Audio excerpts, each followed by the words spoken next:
La propriété 5, qui s'appuie sur la stricte croissance de l'exponentielle, nous permet de comparer des exponentielles, donc avec des égalités ou des inégalités.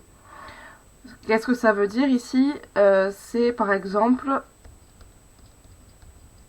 si on a e de 3 qui est égal à e de x, ça veut dire que 3 égale x.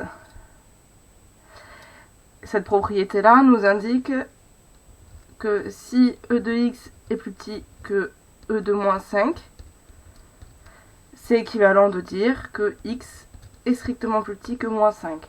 Cela fonctionne avec toutes les inégalités, qu'elles soient strictes ou larges. Nous allons voir cette application, une application de cette propriété dans l'exemple 6. Dans l'exemple 6, on doit résoudre les équations et les inéquations suivantes.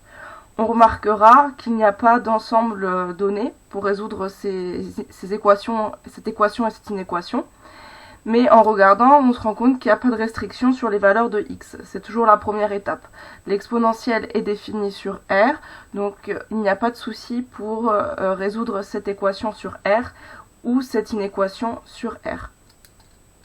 La résolution de cette équation et de cette inéquation va se baser sur nos connaissances de manipulation des égalités et des inégalités et sur la propriété 5.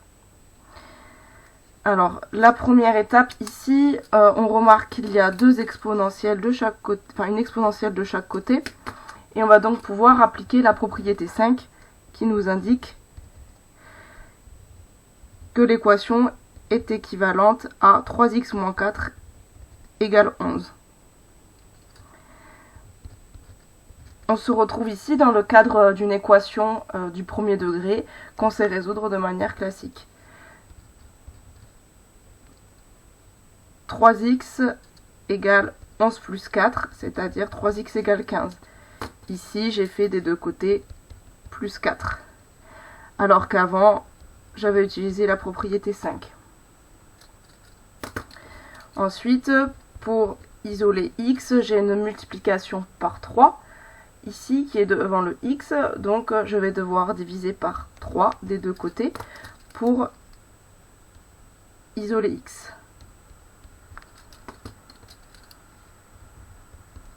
15 divisé par 3, ça fait 5. L'unique solution est 5. On peut le vérifier à la calculatrice.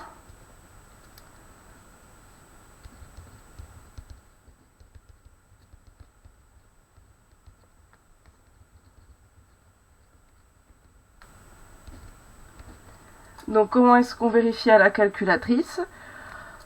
On donne la valeur 5 à x grâce à la flèche, à la touche flèche de la calculatrice. On tape exponentielle 3x moins 4, on valide. On regarde le résultat. Ensuite, on tape exponentielle 11, on valide, on regarde le résultat. Et normalement, la calculatrice, pour ces deux nombres, va afficher la même valeur approchée. Cela est une vérification que x égale 5 est bien une solution de l'équation de départ. Concernant l'inéquation, qui est ici, on repère une exponentielle de chaque côté.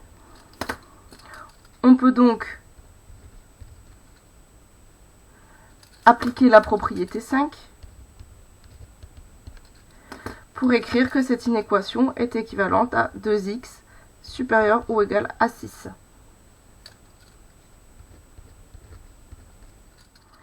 Je suis dans le cadre d'une inégalité classique, donc je peux isoler classique de degré 1. Je vais chercher à isoler x.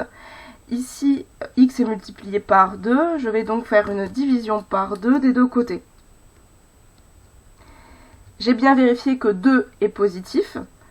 Divisé par 2 ne va donc pas changer le sens de l'inégalité. 6 divisé par 2, ça fait 3. On peut en conclure que l'ensemble des solutions